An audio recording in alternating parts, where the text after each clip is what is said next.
Assalamualaikum warahmatullahi wabarakatuh. Selamat pagi teman-teman semuanya.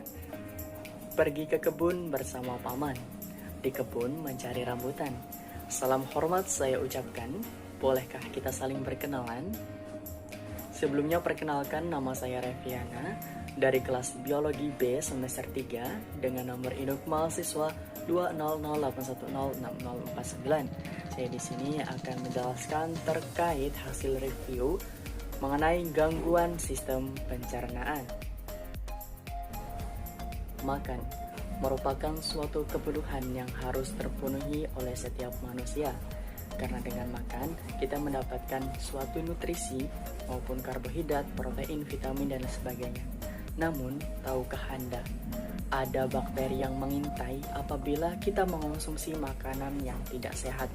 Salah satunya adalah bakteri Salmonella sp. Dikutip dari jurnal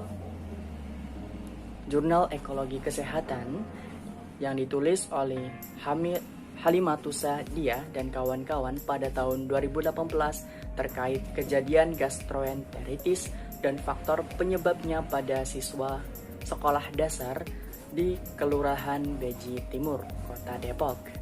Di sini menjelaskan terkait gangguan gastroenteritis akibat memakan makanan yang tidak sehat atau tidak higienis.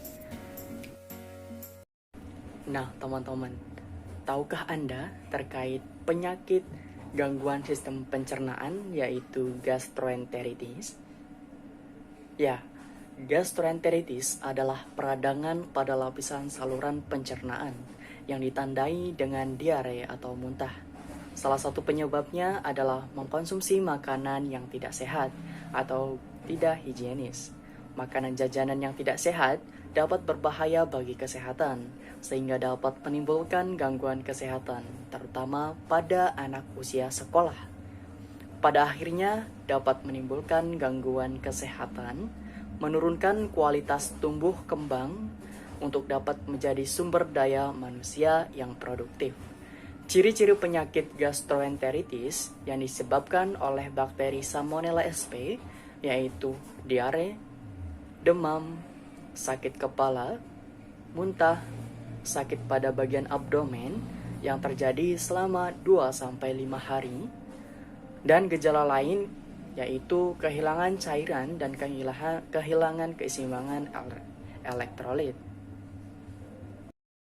Nah, pada penelitian yang dilakukan oleh Halimatusa Dia dan kawan-kawan, dilakukan di 2 sekolah dasar di Kelurahan Beji Timur, Kota Depok pada bulan April sampai Juni dengan cross sentinel pemeriksaan kualitas PJAS atau kepanjangan dari pangan jajanan anak sekolah berdasarkan atau tidaknya bakteri ini Salmonella sp dengan metode pengujian biokimia. Identifikasi Salmonella sp menggunakan media hektoen enterikal agar yang diinkubasi selama 24 jam dalam suhu 30 derajat Celcius. Sampel diuji dan diidentifikasi di Laboratorium Mikrobiologi Balai Besar Laboratorium Jakarta. Dalam penelitian ini dilakukan juga observasi perilaku higienis terhadap 21 orang penjamaah atau bisa kita sebut sebagai pedagang makanan. Penelitian yang dilakukan oleh Halimatusa dan kawan-kawan yaitu bertujuan untuk mengetahui kejadian gastroenteritis pada siswa sekolah dasar di Kelurahan Beji Timur, Kota Depok, dan faktor-faktor yang mempengaruhinya. Nah, hasil pemeriksaan kualitas sampel makanan dan minuman jajanan di kantin sekolah serta di sekitar sekolah terdapat 2 dari 46 sampel makanan dan minuman mengandung bakteri Salmonella sp. PJAS yang positif mengandung Salmonella sp adalah bakso sapi tusuk dan telur dadar unyil.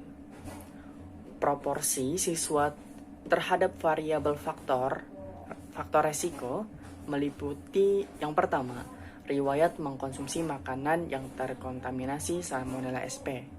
Yang kedua, karena perilaku siswanya, karena memang tidak mencuci tangan sebelum makan dan sesudah buang air besar pula. Yang ketiga, perilaku dari pedagang makanan yang tidak higienis. Dan terakhir itu mungkin karena akibat mengkonsumsi air minum yang tidak memenuhi syarat.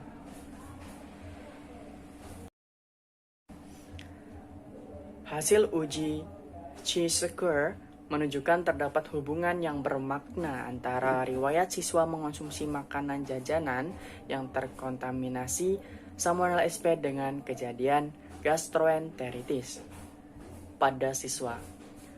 Hubungan bermakna juga ditunjukkan dengan variabel perilaku higienis siswa, riwayat keterpajanan siswa oleh perilaku higienis penjamah makanan, dan riwayat keterpanjangan siswa dari penggunaan air bersih di sekolah. Risiko yang paling besar pada siswa yang mengkonsumsi makanan yang terkontaminasi Salmonella SP akan mengalami risiko terkena gastroenteritis 7,8 kali lebih besar loh dibandingkan siswa yang tidak mengkonsumsi makanan yang terkontaminasi Salmonella SP.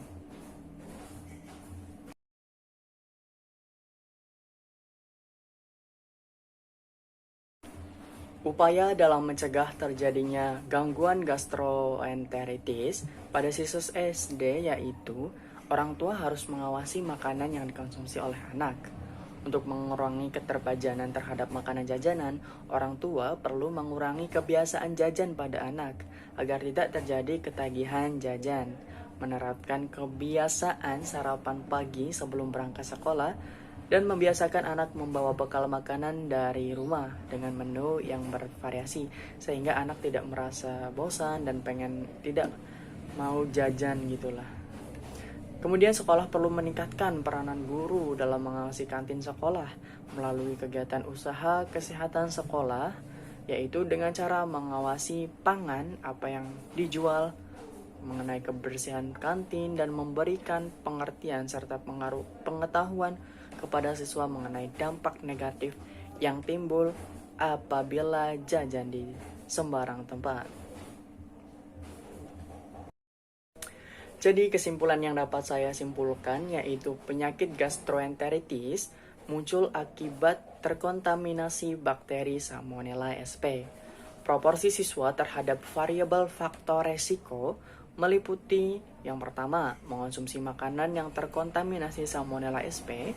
Yang kedua, karena perilaku siswa tersebut yang apabila makan tidak mencuci tangan terlebih dahulu, kemudian sesudah buang air besar tidak mencuci tangan juga. Kemudian akibat dari perilaku pedagang makanan yang kurang higienis dalam mengolah makanan tersebut, maupun akibat mengonsumsi air minum yang tidak memenuhi syarat. Terdapat 4% makanan yang dijual di sekolah dan sekitar sekolah yang tidak layak dikonsumsi karena mengandung bakteri Salmonella SP.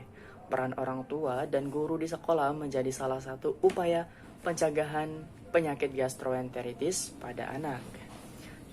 Jadi teman-teman semuanya jangan lupa jaga kesehatan, jaga pola makan kita. Kita harus tahu apa yang kita makan itu harus kita tahu mengenai kesehatan, gizinya, dan lain sebagainya, karena itu penting. Karena di samping makanan yang sehat, ada pula makanan yang tidak sehat. Dan makanan yang tidak sehat ini harus kita waspadai dan harus kita hindari karena mengakibatkan penyakit pada tubuh kita. Salah satunya adalah pada sistem pencernaan yang dikaji oleh Halimatus Sa'diyah dan kawan-kawan. Sekian dari saya, kurang lebihnya mohon maaf. Jika ada jarum yang patah, jangan disimpan dalam peti. Jika ada salah kata, jangan disimpan dalam hati. Wassalamualaikum warahmatullahi wabarakatuh.